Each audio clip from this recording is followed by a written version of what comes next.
नमस्कार प्यारे विद्यार्थियों, संस्कार अकादमी के ऑनलाइन प्लेटफॉर्म पर आप सभी का स्वागत है। आज की जो अपनी क्लास है पशु परिचर के लिए, वो है पशुओं का भार ज्ञात करना, पशुओं की आयु ज्ञात करना। टॉपिक अपना determination of age and determination of weight, कि कैसे भार ज्ञात किया जाता है, कैसे पशुओं की आयु ज्ञात की जाती है। चलो देखिए, पहले बात करते हैं देखो भार ज्ञात करने की।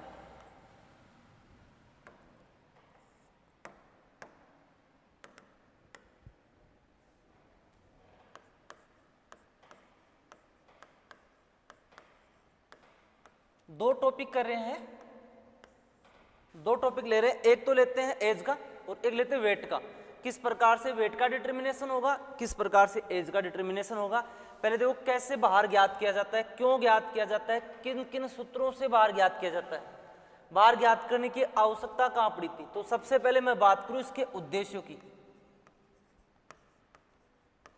कि पशुओं में भार क्यों ज्ञात किया जाता है, पशुओं में भार क्यों ज्ञात किया जाता है। तो प्रमुख जो उद्देश्य है, देखिए नंबर एक पर, यदि अपन किसी पशु को औषधि देनी है, अपने को किसी पशु को दवाई देनी है, कितनी मात्रा में देनी है, कितनी देनी है, उसका जो डिटर्मिनेशन होगा वो किस पर डिपेंड करता है, या तो उसकी आयु पर डिपेंड करता है या उसके वेट पर डिपेंड करता है। तो एक तो जाएगा किसके निर्धारण में,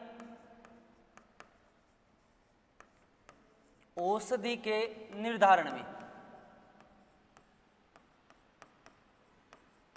देखिए नंबर एक पर पशुओं में भार ज्ञात क्यों किया जाता है, पशु में औषधि के निर्धारण के लिए। चलिए नंबर दो,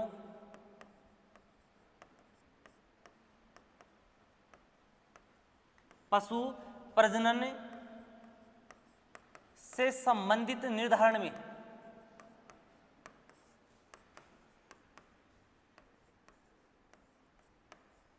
पशु प्रजनन से संबंधित निर्धारण हेतु, प्रजनन से संबंधित मतलब पशु को कब गर्भित करवाना है, यह भी डिपेंड करता है पशु की आयु पर और पशु के भार पर, दोनों पर डिपेंड करता है, आयु पर भी करता है और भार पर। तो मैं यहां देखो एक क्वेश्चन और लिख दूं,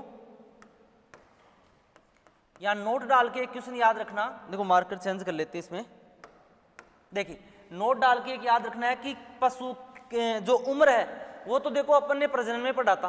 अब मैं बाहर की बात करूं, कितना बार हो जाए कि पशु गर्भित होने के योग्य माना जाता है। तो ध्यान रखिए कि एक गाय या भैंस का जो हीपर होता है, गाय या भैंस का जो हीपर होता है, जो बछिया होती है, उस बछिया का गाय भैंस के हीपर का वजन 250 से 270 किलोग्राम होने पर, 250 से 270 किलोग्राम होने पर गाय व भैंस का जो हीपर होता है, उस हीपर का वजन 250 से 270 किलोग्राम होने पर वह प्रजनन के योग्य मानी जाती है, प्रजनन के योग्य मानी जाती। वजन कितना है कि गाय और भैंस में जो हीपर होती है उसका वजन कितना है कि 250 से 270 किलोग्राम हो जाए, तो वह गाय व भैंस किसके योग्य मानी जाती है, तो गर्भित होने के या प्रजनन के योग्य मानी जाती है। अगला पॉइंट देखिए, अगला उद्देश्य बात करें नंबर तीसरा, नंबर तीसरा, पशु आहार के निर्धारण हेतु।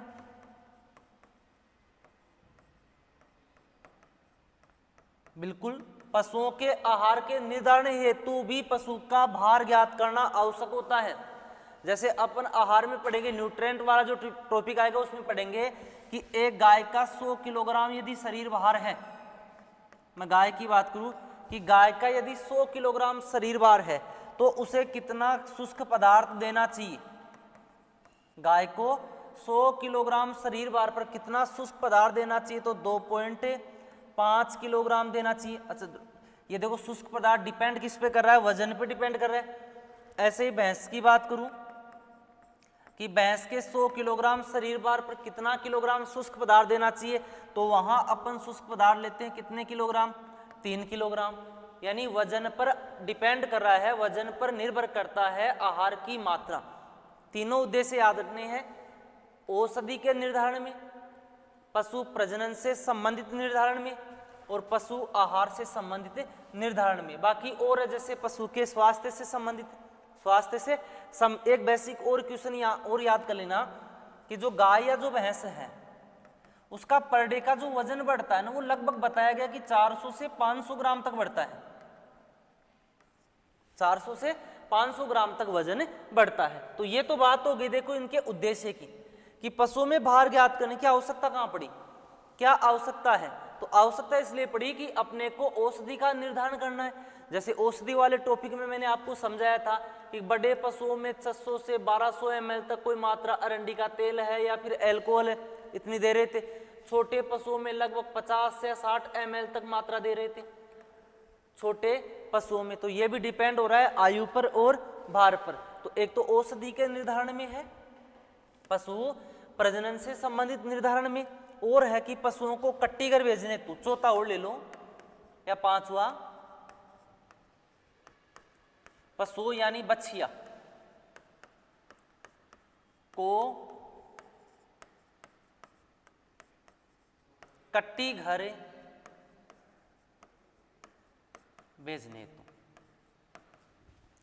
पशुओं या बछिया को कट्टी घर भेजने हेतु भी किसका निर्धारण किया जाता है, तो भार का निर्धारण किया जाता है। ठीक है, ये अपनी पहले बात होगी नंबर 1 पर पशुओं के भार ज्ञात करने के उद्देश्यों की। अब आगे चलते हैं नंबर 2 पर। देखो या आगे चले तो टॉपिक है भार ज्ञात करने की विधियां।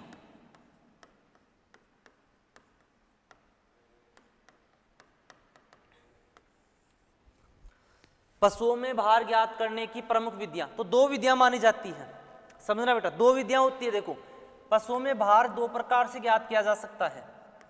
नंबर 1 पर देखो, एक विधि तो होती है कांटे के द्वारा, एक विधि तो है कांटे के द्वारा, और दूसरा मेथड है वो है बाई फॉर्मूला, सूत्र द्वारा। 2 प्रकार से भार ज्ञात किया जा सकता है। पशुओं में कांटे के द्वारा भार ज्ञात किया जा सकता है, पशुओं में सूत्र के द्वारा भार ज्ञात किया जा सकता है।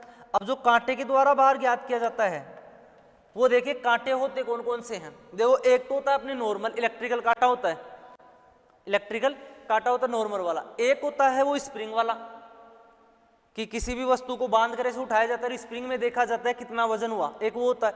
एक होता है प्लेटफॉर्म वाला, जो बड़े ड्रम कांटे होते हैं ना वो। तो 3 कांटे हो गए, देखो कौन कौन से।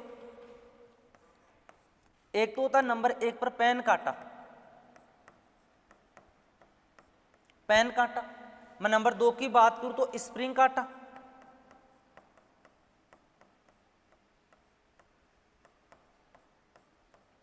स्प्रिंग कांटा। और नंबर 3 की बात करें, नंबर 3 की बात करें तो प्लेटफॉर्म कांटा, प्लेटफॉर्म कांटा।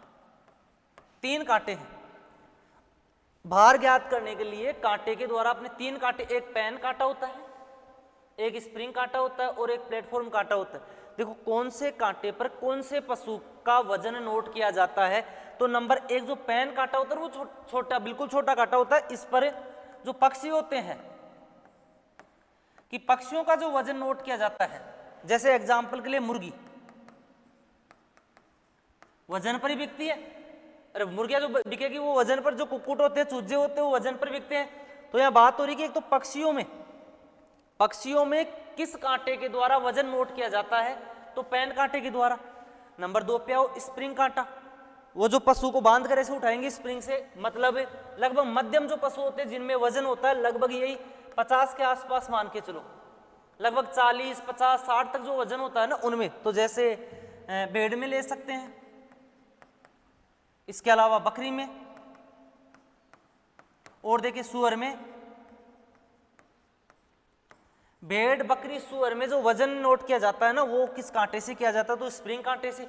और जो बड़े पशु होते हैं ना जिनमें 6 क्विंटल, 7 क्विंटल, 10 क्विंटल तक वजन होता है, लगभग 1000 किलो तक वजन होता है, उनमें कौन से कांटे के द्वारा वजन नोट किया जाता है, तो प्लेटफॉर्म कांटे द्वारा। एग्जाम्पल के लिए आप लिख सकते हैं जैसे गाय में, भैंस में, इसके अलावा बैल में, 96। इनमें जो वजन नोट किया जाता है, इनमें जो वजन नोट किया जाता है वो वजन नोट किस कांटे के द्वारा होता है? तो प्लेटफॉर्म कांटे के द्वारा होता है। ठीक है। भार ज्ञात करने की विधियों में नंबर 1 पर है कांटे के द्वारा, जिसमें अपने 3 कांटे पड़े हैं, पेन कांटा, स्प्रिंग कांटा और प्लेटफॉर्म कांटा। पेन कांटा में छोटे पक्षियों के द्वारा छोटे पक्षियों का वजन नोट होगा। इसके अलावा स्प्रिंग में छोटे पशुओं का, मध्यम पशुओं का, और बड़े पशुओं का होता है प्लेटफॉर्म में कांटे पे। अब आइए नंबर 2 पे। देखिए नंबर 2,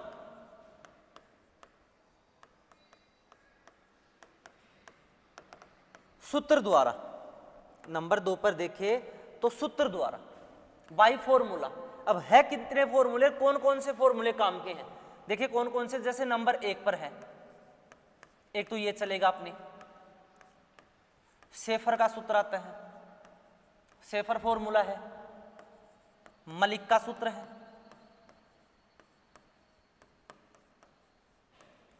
मलिक का सूत्र है। नंबर 3 हरियाणा कृषि विश्वविद्यालय का है।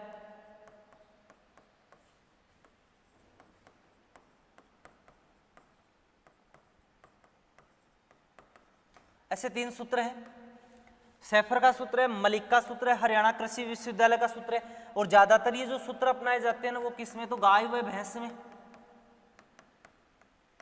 गाय व भैंस में। ये स्पेशली थोड़ा सा ध्यान रखना कि ये प्रमुख रूप से गाय में अपनाया जाता है, ठीक है ना, गाय और भैंस में अपनाए जाते हैं। शेफर का सूत्र, मलिक का सूत्र और हरियाणा कृषि विश्वविद्यालय का सूत्र। अब तीनों में सबसे महत्वपूर्ण जो फॉर्मूला है वो है शेफर का फॉर्मूला, शेफर का सूत्र। तो यहाँ केवल एक फॉर्मूले से अपन भार ज्ञात करेंगे, शेफर फॉर्मूला। अब शेफर का सूत्र देखिए क्या होता है, पशु की उम्र बराबर, सॉरी पशु का भार, और ये भार किस में ले रहा है? पौंड में ले रहा है।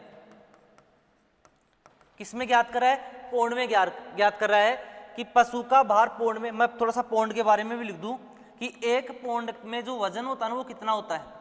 एक पौंड में वजन होता है 0.454 किलोग्राम, 0.454 किलोग्राम, या फिर लिख सकते हैं 454 ग्राम। एक पौंड का वजन कितना होता है? 454 ग्राम होता है। और 1 किलो में पौंड कितने होते हैं? तो यहां लिखे 1 किलोग्राम बराबर 2.205 तक पौंड होते हैं। 1 किलोग्राम में कितने पौंड होते हैं? 2.205 होते हैं। एक पौंड में कितना वजन होता है? 0.454 किलोग्राम या फिर 454 ग्राम होता है। अब सूत्र देखिए क्या है कि पशु का भार किस में निकालना है? पौंड में निकालना है। तो बराबर है, देखो पशु की लंबाई,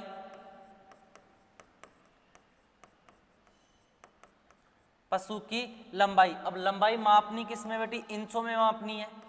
ये लो जी, इंचों में पशु की लंबाई को मापना उस इंच में। उसके बाद में उसका रित घेरा, और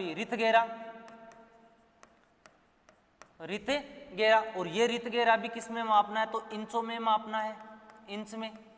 और इस रित घेरे का कर देंगे स्क्वायर, रित घेरे का हो जाएगा स्क्वायर बटे 300। ये 300 इकाई है, 300 है इकाई मापने के लिए कि पशु का भार निकालना है पौंड में।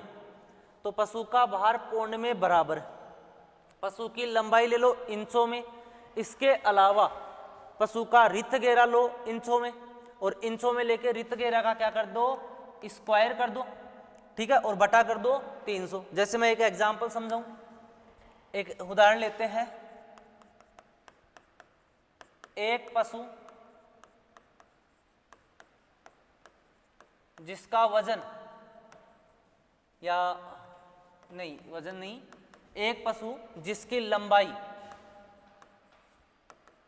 और लंबाई भी मापी कहां से आती है?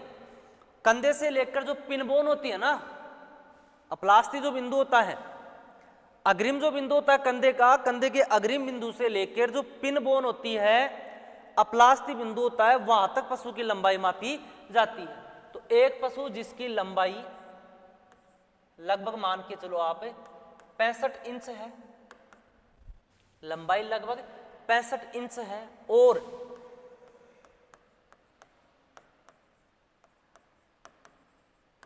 रितगेरा, और रितगेरा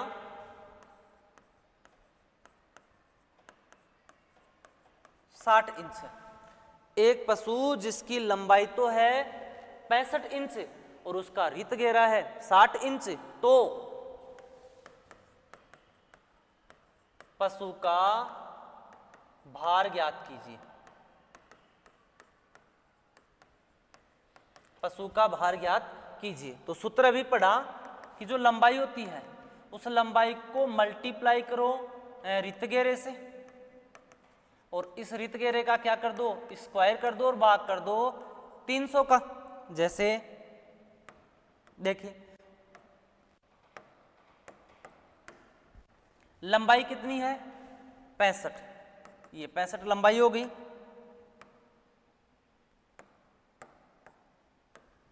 65 है लंबाई, इनटू रितगेरा कितना है तो 60 है, 60 का अपने को करना है स्क्वायर, बटा करना है 300 बटे 300।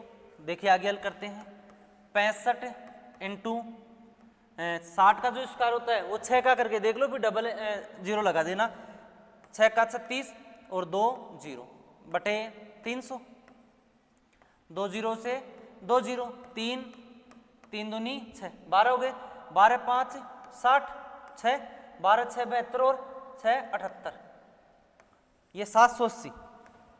अब ये जो 780 है ना, ये बाहर किस में आ रहा है, पौंड में आ रहा है। बाहर किस में आया, ये पौंड में आया है, और पौंड को आपको चेंज करना है किलोग्राम में। यदि फिर कहिए किलोग्राम में कितना है, तो इसे 780 में, इसे 780 में आपको भाग लगाना है 2.205 का, मतलब 2.25 के आसपास हो गया, लगभग 2.25 के आसपास, 2.205। तो लगभग आप इसमें भाग लगाइए, 78 है, इधर मान लेते हैं 2.2 है, 0 है, 2.205 है, तो लगभग 2266। तो ये वजन आएगा लगभग, मान के चलिए आप 300 और लगभग 50-60 के आसपास, 350-60 के आसपास, यानी जो वजन आएगा ना वो किलोग्राम में आएगा। आप इसको एक बार निकाल के देखना, हल करके देखना कि आपको 780 में भाग लगाना है 2.205 का, 2.205 का भाग लगाना है 780 में, तो वजन किस में आ जाएगा, फिर वो वजन आ जाएगा किलोग्राम। ठीक है ना। तो ये तो बात हो गई देखो किसकी, पशुओं के भार ज्ञात। एक ही फॉर्मूला याद रखना है, केवल शेफर का फॉर्मूला ओनली है, महत्वपूर्ण फॉर्मूला यही है। 3 फॉर्मूले होते हैं, देखिए दोबारा, शेफर का होता है, मलिक का सूत्र होता है, और हरियाणा कृषि विश्वविद्यालय का है, हरियाणा कृषि विश्वविद्यालय। मैंने तीनों बता दिए कि ज्यादातर जो लिए जाते हैं वो किसमें, गाय में और भैंस में लिए जाते हैं। ये शेफर का फॉर्मूला, पशु की लंबाई, अच्छा कहां से लेनी है, तो कंधे से, और रित कहां तक लेनी है, तो पिन बोन तक, पिन बोन तक लेनी है, अपलास्ती बिंदु तक लेनी है। ठीक है, फिर उसके बाद में रितगेरा लेना है, और उसका इंचों में जो आ रहा है उसको स्क्वायर कर दो, भाग लगा दो किसका, 300 का। ठीक है, अब चलिए आगे, एक टॉपिक कंप्लीट, पशुओं का भार ज्ञात करना, पशुओं का भार ज्ञात करना। मैं नंबर 2 पर बात करूं, पशुओं की आयु ज्ञात करना। अगला टॉपिक जो ले रहे हैं वो लेते हैं पशुओं की आयु ज्ञात करना। एक मिनट,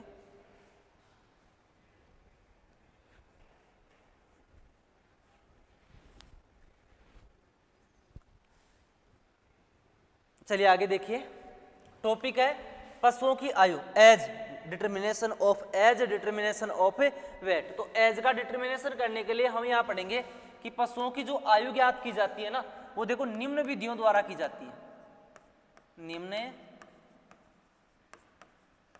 विधियों द्वारा आयु ज्ञात की जाती है।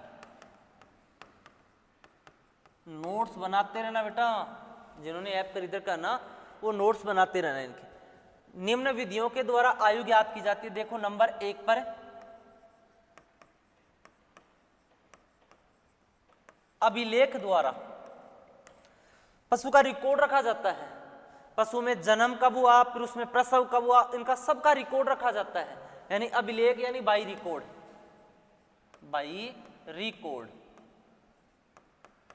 एक तो पशु में जो आयु ज्ञात की जाएगी वो अभिलेख के द्वारा ज्ञात की जाएगी। और कई बार देखा करो अपने, मान लो घर में कोई गाय या भैंस में प्रसव हो रहा है तो जो पशुपालक होता है वो क्या करता है, ये वहां पर कोई भी दीवार है, कुछ भी मान लो कोई खंभा है ना, तो उस पर डेट डाल देता है, उस पर उम्र डाल देता है कि इस पशु का जन्म, इस बछड़े का जन्म इतनी तारीख को हुआ है, ठीक है ना। तो एक तो जाएगा बाई रिकॉर्ड। नंबर 2, पशु की शारीरिक दशा देखकर। अभी आगे समझाते हैं ना इसमें, मैं एक बार विधियों के नाम लिख दूं, किन किन विधियों के द्वारा आयु ज्ञात की जाती है। नंबर 3 पर खुरों द्वारा, और खुरों को इंग्लिश में कहते हैं by hoops, by hoops. Number 4 पर सींगों द्वारा, मतलब बाई हॉर्न। और नंबर 5 पर दांतों द्वारा। बेस्ट मेथड, सबसे बढ़िया जो मेथड है वो ये मानते हैं बाई टीथ वाला, बाई टीथ। यहां लिख भी देना आप, सर्वश्रेष्ठ तरीका। पशुओं में आयु के निर्धारण का सबसे बढ़िया जो तरीका है ना, वो पशु के दांतों की संख्या को देखकर उगने की जो उगने का जो समय होता है उसके आधार पर उसका निर्धारण किया जाता है। तो बाई टीथ है, बाई हॉर्न है, बाई हुप्स है, शारीरिक दशा देखते हैं, और बाई रिकॉर्ड्स के द्वारा। तो मैं एक एक की बात करूं, पहला मैंने बता दिया कि अभिलेख रिकॉर्ड रखा जाता है पशु में प्रसव कब हुआ, ठीक है ना, उसके आधार पे। मैं नंबर 2 पर यहां देखते हैं पशु की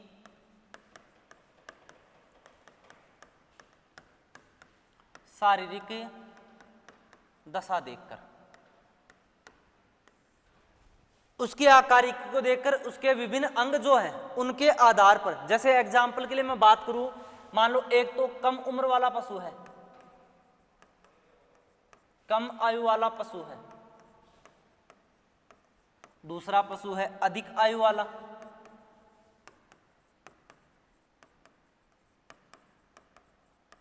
दो पशु है, एक पशु की उम्र कम है और दूसरे पशु की उम्र ज्यादा है। यहां हम लिख देते हैं उसके अंगों के नाम किस बेस पर। देखो नंबर 1 पर मान लो त्वचा है, पहला बेस देखते हैं कि त्वचा नंबर 1 पर है। त्वचा, जो कम उम्र वाला पशु होगा ना उसकी त्वचा होती है चमकीली,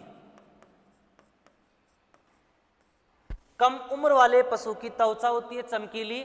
और यदि पशु की उम्र ज्यादा हो गई ना तो त्वचा पर झुर्रियां पड़ जाती है, त्वचा पर झुर्रियां पड़ जाती है तो त्वचा किस प्रकार की दिखेगी, तो झुर्रीदार दिखेगी। पहला जो पशु है कम उम्र वाला है उसकी त्वचा होती है चमकीली, मैं एक को लिख दूं यहीं पर, और मुलायम होती है, चमकीली होती है और मुलायम होती है। लेकिन यदि पशु की उम्र ज्यादा है तो त्वचा झुर्रीदार हो जाएगी, ठीक है ना, या फिर खुरदरी सी प्रतीत होगी, ठीक है।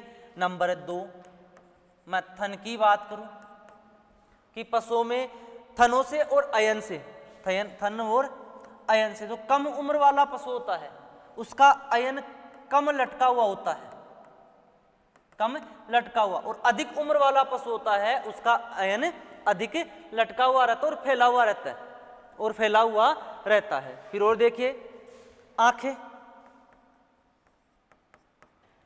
कम उम्र वाला जो पशु होता है उसकी जो आंखें होती है ना वो नींद रहित होती है, चमकीली होती है।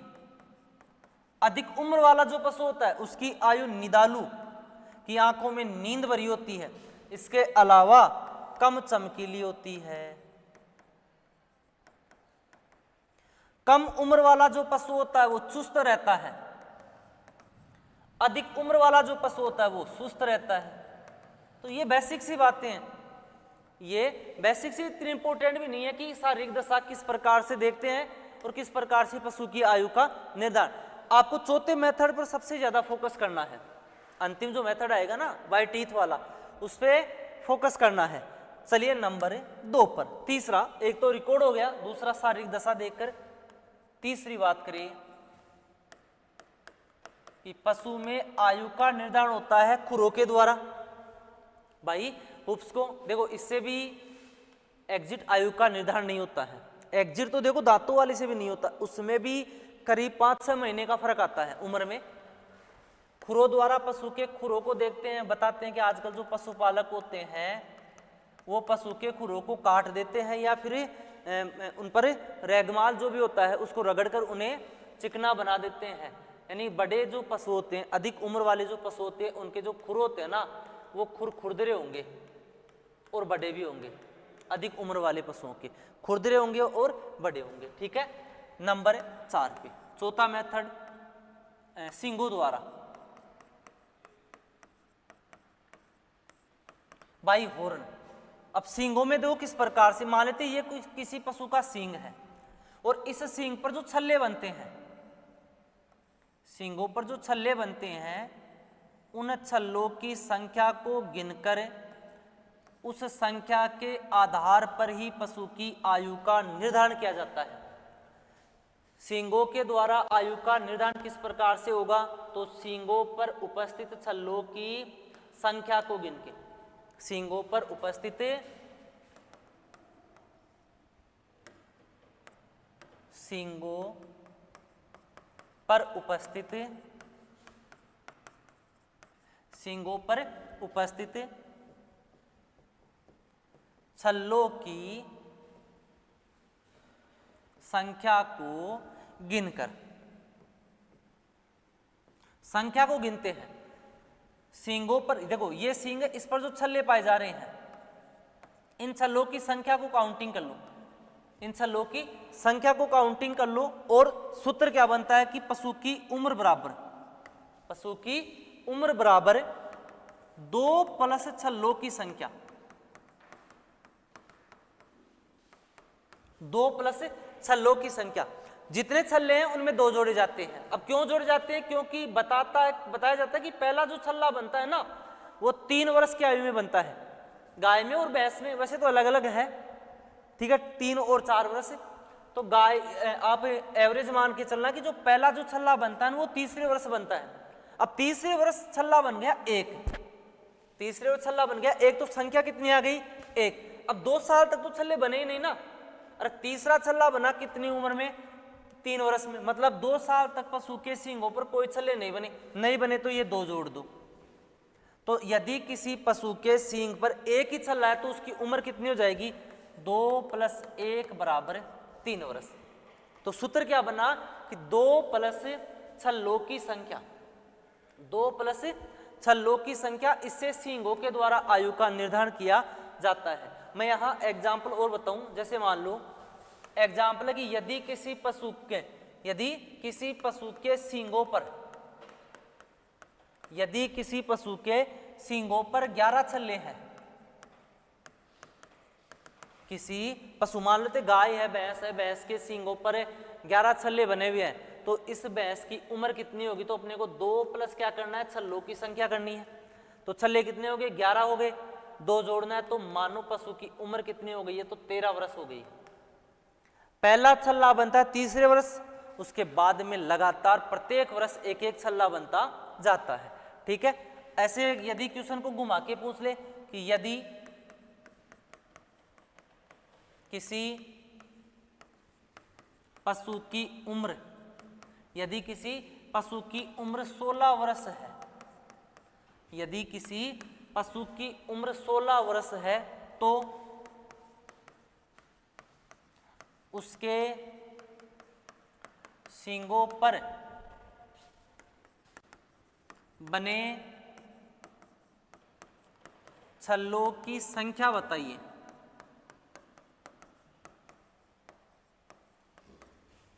मान लो किसी पशु की उम्र दे रखी है, पहले उम्र दे दी, उम्र बता दी 16 वर्ष, अब आपको छल्लों की संख्या बतानी। देखो पहले छल्लों की संख्या बता दी 11, आपको उम्र बतानी थी, 2 जोड़ दिया तो कितने हो गए 13। अब आपको उम्र दे रखी है, छल्लों की संख्या बतानी है, तो छल्लों की संख्या जो उम्र होती है ना उस उम्र में से 2 कम कर दो। तो उम्र कितनी है 16 माइनस 2। अरे 2 साल तक कोई छल्ला नहीं बना, 2 साल तक कोई छल्ला नहीं बना है। देखो 16 वर्ष उम्र है। अब छल्लों की संख्या पूछ रहे हैं तो 2 साल तक तो छल्ले बने ही नहीं ना। अब 2 साल तक नहीं बने तो बने कितने छल्ले, 14 ही बने।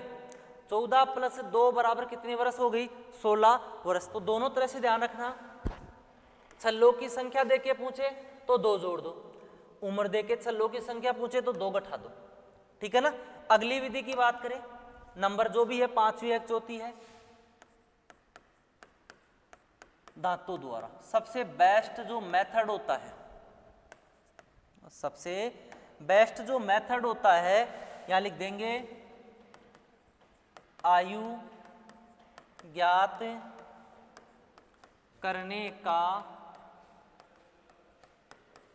सर्वश्रेष्ठ तरीका। यदि किसी पशु की उम्र ज्ञात करनी है तो उम्र ज्ञात करने का जो सर्वश्रेष्ठ तरीका होता है, वो सर्वश्रेष्ठ तरीका कौन सा होता है, तो दांतों के द्वारा होता है। सबसे बढ़िया मेथड मानते हैं। और यहां दांतों द्वारा उम्र ज्ञात करने से पहले पशु के दांतों का अध्ययन करना पड़ेगा।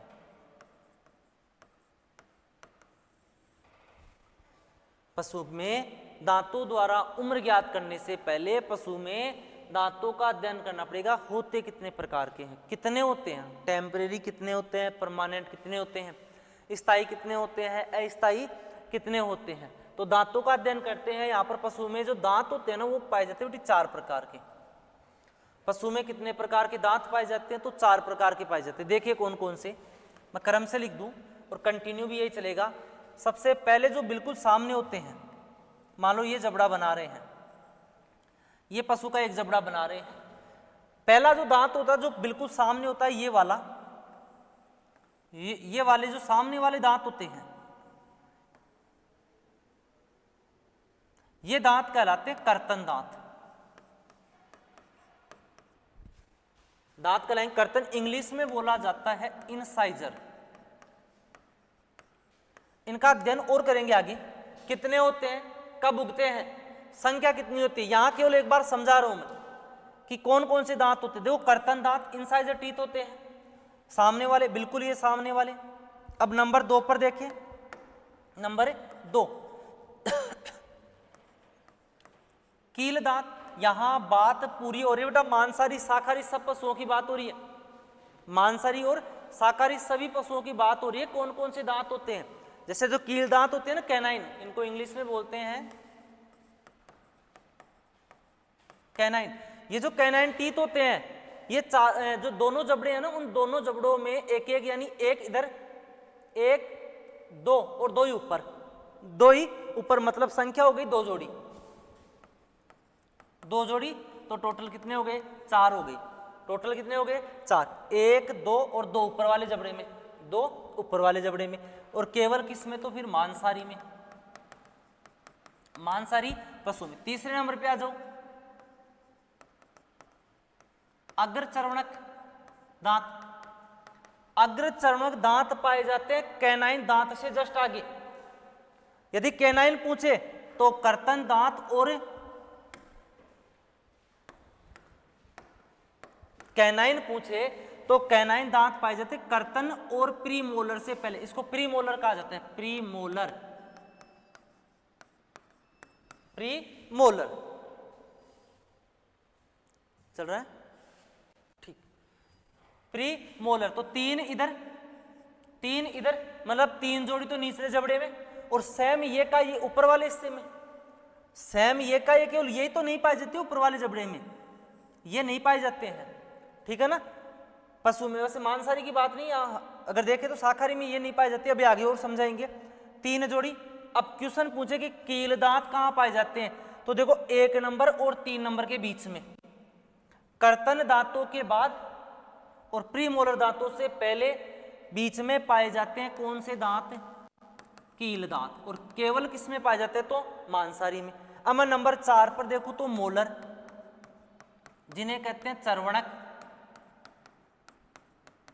कौन से कहेंगे, चर्वणक दांत कहेंगे। ये पाए जाते हैं प्रीमोलर से आगे, और इनकी साइज देखो क्या होती है, पहले बिल्कुल छोटा और धीरे धीरे धीरे धीरे बड़े होते जाते हैं। ठीक है, तो ये जबड़ा मतलब देखो, सबसे पहले सामने वाले दांत होते हैं कर्तन, फिर पाए जाते हैं कील, फिर पाए जाएंगे कील दांत, फिर आगे चले, फिर पाए जाते हैं 3 जोड़ी प्रीमोलर, और फिर आगे बात करते हैं 3 जोड़ी पाए जाते हैं मोलर टीथ की। ठीक है, अब एक एक दांत का वर्णन करेंगे।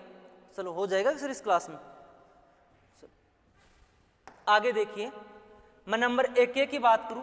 नंबर 1 पर पहला दांत है कर्तन दांत,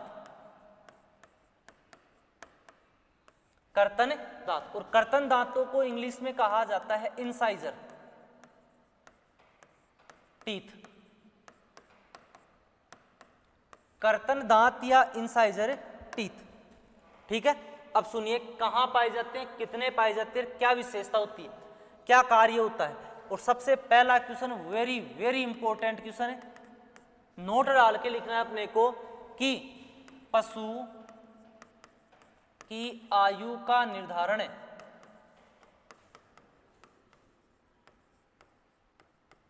पशु की आयु का निर्धारण इन्हीं दांतों द्वारा किया जाता है।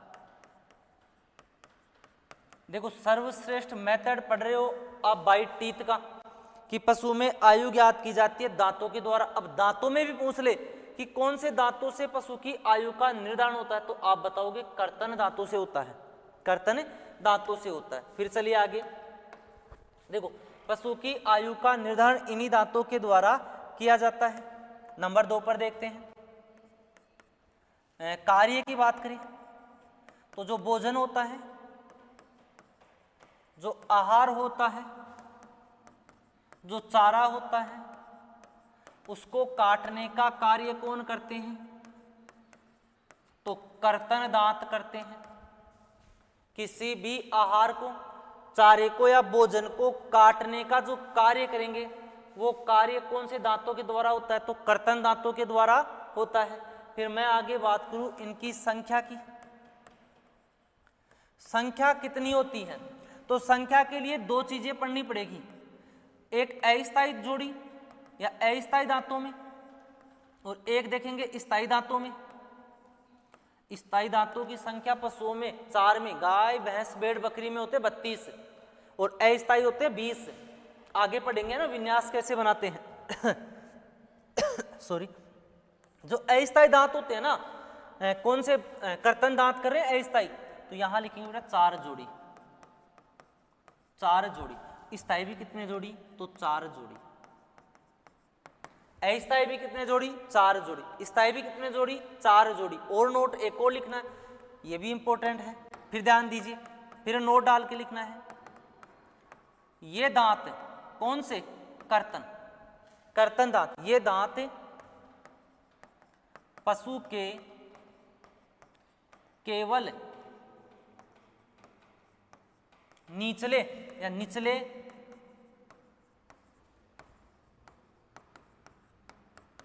जबड़े में ही पाए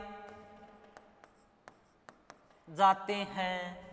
ये दांत पशु के केवल निचले जबड़े में पाए जाते हैं, ऊपरी जबड़े में कर्तन दांत अनुपस्थित।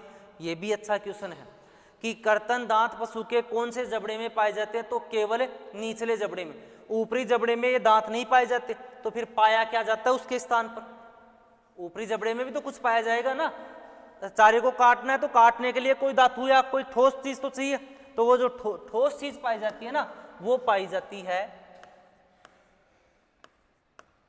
दंत्यपूर या फिर डेंटल पेड, ये पाया जाता है। पशु में कर्तन दांत केवल निचले जबड़े में, ऊपरी जबड़े में अनुपस्थित। तो ऊपरी जबड़े में पाया क्या जाता है, तो दंत्यपूर पाया जाता है। क्या होता है दंत्यपूर, लिखेंगे यहां पर, पशु के ऊपरी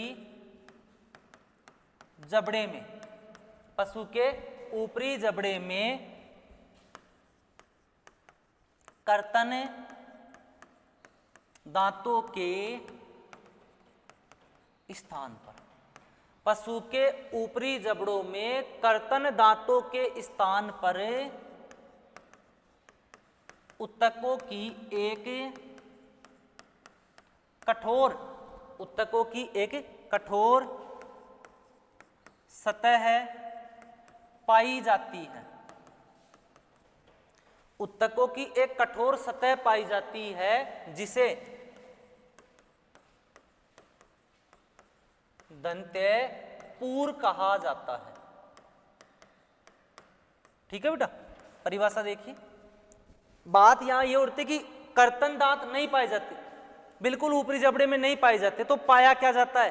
पाया ये जाता है दंत्यपूर पाया जाता है। डेंटल पेड एक कठोर सतह पाई जाती है। जैसे मान लो ये पशु का ऊपरी जबड़ा है, इस ऊपरी जबड़े में यहां से लेकर यहां तक जो दांत पाए जा रहे हैं कर्तन, ये अनुपस्थित, इनके स्थान पर एक कठोर सतह पाई जाएगी। ऐसे ये मान लेते कोई कठोर सतह है, और इस कठोर सतह को नाम दिया जाता है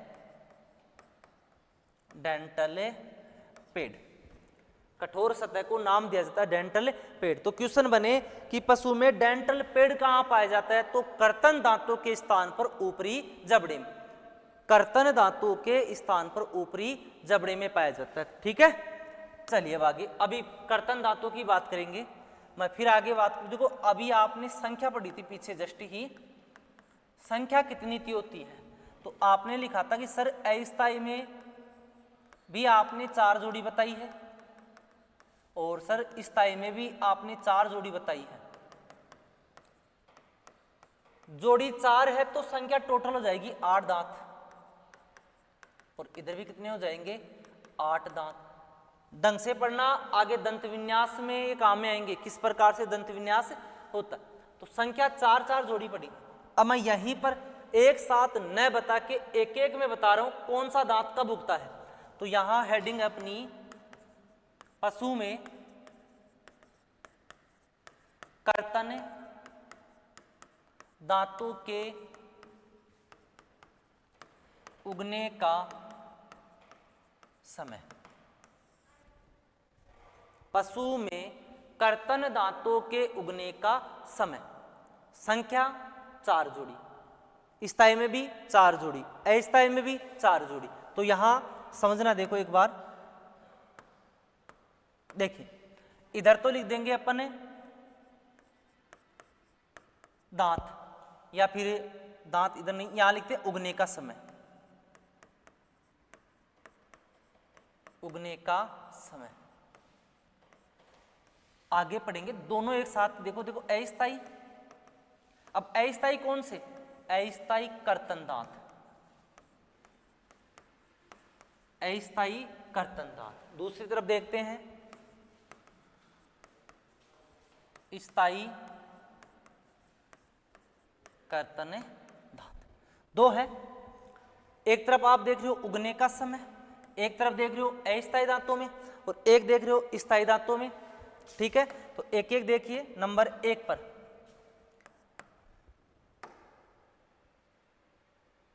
ये रखते हैं।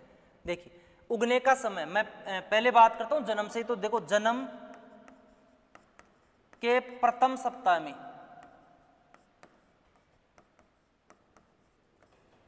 आराम से पढ़ना, समझ के पढ़ना, क्योंकि ये सारणी महत्वपूर्ण है। यही समझ में नहीं आती लास्ट में कि कौन सा दांत कब उग गया, पता ही नहीं चल पाता। पशु का जन्म हुआ है, बछड़े का जन्म हुआ है, और जन्म का पहला ही सप्ताह चल रहा है। तो पहले सप्ताह में देखो पहले कौन से, पहले दूध के दांत आते हैं, परमानेंट आते हैं। तो पहले दूध वाले आएंगे, अस्थाई आएंगे, और अस्थाई में सबसे पहले जोड़ी आएगी, प्रथम जोड़ी आएगी। मैं थोड़ा सा एक बार और बता दूं, ये पशु का मान लो निचला जबड़ा है, और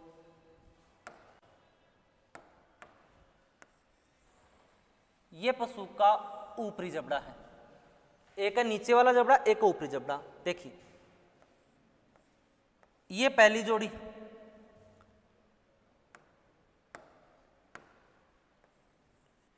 ये हो जाएगी दूसरी जोड़ी, ये ले लो तीसरी जोड़ी,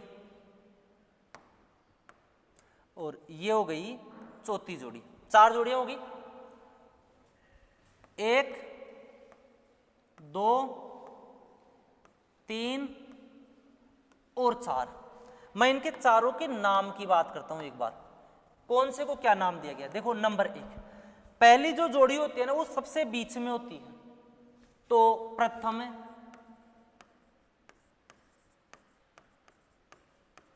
केंद्रीय जोड़ी,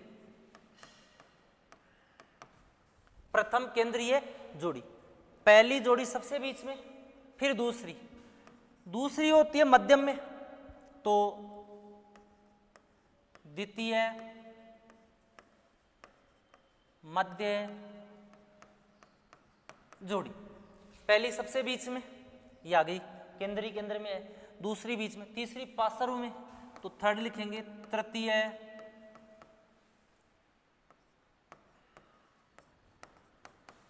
पार्श्व जोड़ी। और एक होती है अंत में चौथी वाली, जो कोने में होती है, कोने में होती है, तो चौथी कोने की जोड़ी, या फिर बोल दे अंतिम कोने की जोड़ी।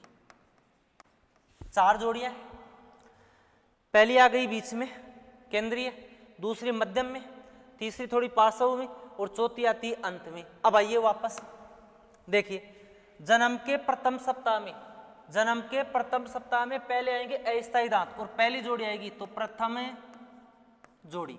लेकिन कौन से दांत, ऊपर भी देख लेना अस्थायी।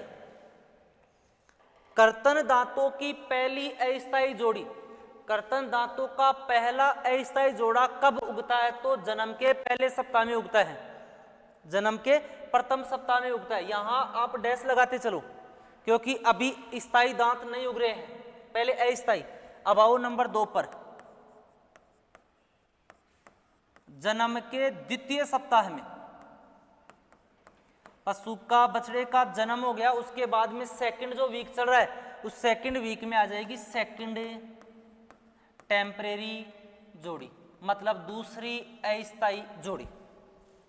कर्तन दांतों की दूसरी अस्थायी जोड़ी कब उगती, ठीक है। तो यहां बात हो रही थी कर्तन दांतों के उगने के समय की।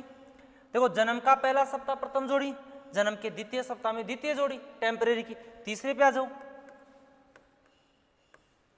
जन्म के तीसरे सप्ताह में, जन्म के तीसरे सप्ताह में तो तीसरी जोड़ी, तीसरी अस्थायी जोड़ी, तीसरी अस्थायी जोड़ी। अब फिर आगे नंबर 4 पर बात करें, जन्म के चौथे सप्ताह में, जन्म के चौथे सप्ताह में चौथी अस्थायी जोड़ी। 4 जोड़ियां होगी, अरे 8 दांत हो गए, 4 दूनी 8, जोड़ियां 4 है, तो दांतों की संख्या हो गई 8। पहली जोड़ी कब उग रही है, प्रथम सप्ताह में उग रही है जन्म के। द्वितीय जोड़ी कब उग रही है, सेकंड वीक में उग रही है। थर्ड वीक में, और फोर्थ वीक में। तो लगभग समय कितना हो गया, तो लगभग समय हो गया 28 दिन, लगभग 30 दिन। तो यहां क्वेश्चन फिर बन गया, अपन लिख देते हैं सभी अस्थायी कर्तन दांतों का या दांतों के उगने का समय 30 दिन अर्थात 1 माह है। याद रखना क्वेश्चन बने कि पशु में सभी कर्तन दांत, सभी अस्थायी, सभी कर्तन अस्थायी जो दांत होते हैं वो कितने वर्ष, कितने माह की आयु में उग जाते हैं। तो आप बताओगे बेटा 1 माह की आयु में सभी कर्तन दांत उगे जाते हैं। ठीक है यहां तक, चलिए आगे। अब फिर आगे मैं सारणी को आगे बढ़ाता हूं। वही सबसे पहले क्या दिया हुआ है, उगने का समय दिया हुआ है। एक तरफ लिखा हुआ है अस्थायी दांत, और अस्थायी भी कौन से, तो लिख देंगे कर्तन, फिर लिखेंगे स्थायी कर्तन दांत। अस्थायी कर्तन दांत और स्थायी कर्तन दांत। देखो पहले वाली स्लाइड में आपने देखा था, ये अस्थायी की बात हो गई पूरे की, यहाँ चारों डैश लगाए हुए हैं। अब अपन बात करेंगे स्थायी की। तो देखिए प्रथम स्थायी जोड़ी, मैं यहां लिखूं प्रथम स्थायी जोड़ी। ये कब उगती है, यहां डैश लगाओ, ये कब उगती है तो जन्म के 2 से 2.5 वर्ष बाद। लो जी, जन्म के 2 से 2.5 वर्ष बाद, जन्म के 2 से 2.5 वर्ष बाद कर्तन दांतों की पहली, जन्म के 2 से 2.5 वर्ष बाद कर्तन दांतों की पहली स्थायी जोड़ी निकल आती है। चलिए नंबर 2, द्वितीय स्थायी जोड़ी जन्म के 2.5 से 3 वर्ष बाद, 2.5 से 3 वर्ष बाद डैश लगाइए, अस्थायी का मामला समाप्त, स्थायी पर चलिए। सेकंड स्थायी जोड़ी, लेकिन कौन से दांतों की, तो कर्तन दांतों की। अब चलिए फिर नंबर 3 पे, जन्म के 3 तक पहुंच गए ना, तो 3 से आगे चलेंगे। 3 से 3.5 वर्ष बाद, 3 से 3.5 वर्ष बाद डैश तीसरी स्थायी जोड़ी, थर्ड स्थायी जोड़ी। और नंबर 4 पर जन्म के 4 से 4.5 वर्ष बाद, जन्म के 4 से 4.5 वर्ष बाद, जन्म के 4 से 4.5 वर्ष बाद डैश लगाइए और यहां चौथी स्थायी जोड़ी। अंत देखिए, 4.5 वर्ष तक की आयु में गाय भैंस जो है वो फुल माउथ हो जाती है, फुल माउथ हो जाती है, मतलब उनका जो मुख है वो पूरा भर जाता है, स्थायी दांतों से पूरा भर जाता है। तो 4.5 वर्ष तक की आयु आते आते पशु के सभी कर्तन दांत उगे जाते हैं, ठीक है ना। तो ये अपन ने पहले देखा कर्तन दांतों में अस्थायी का, और सभी अस्थायी कर्तन दांत कितने माह की आयु में, तो 1 माह की आयु में कंप्लीट हो जाते हैं। दूसरा आपने पढ़ा कि सभी स्थायी कर्तन दांत, पहली जोड़ी 2.5 साल में, 2 से 2.5, दूसरी 2.5 से 3, तीसरी 3 से 3.5 और चौथी 4 से 4.5, मतलब 4.5 आयु तक, 5 वर्ष की आयु तक फुल माउथ जो पशु है ना, यानी भरा मुख हो जाता है, ठीक है ना। तो ये बात हो गई कर्तन दांतों की। अब आगे बात करेंगे, आगे बात करते हैं, शायद वीडियो काफी लंबा हो जाएगा, एक क्लास में ये पूरा नहीं हो पाएगा, तो क्यों ना अगली क्लास में इससे आगे का मैटर लेके आते हैं। 3 अभी टीथ और बचे हुए हैं, उनके उगने का समय देखेंगे, उनका कार्य, इसके अलावा पूरा दंत विन्यास देखना है, दंत सूत्र देखना है, और जो शब्दावली है कि बड़ा मुख क्या होता है, टूटा मुख क्या होता है, पोपला क्या होता है, पोपला क्या होता है, दंत्यपूर क्या होते हैं, इनके बारे में अध्ययन करेंगे। धन्यवाद।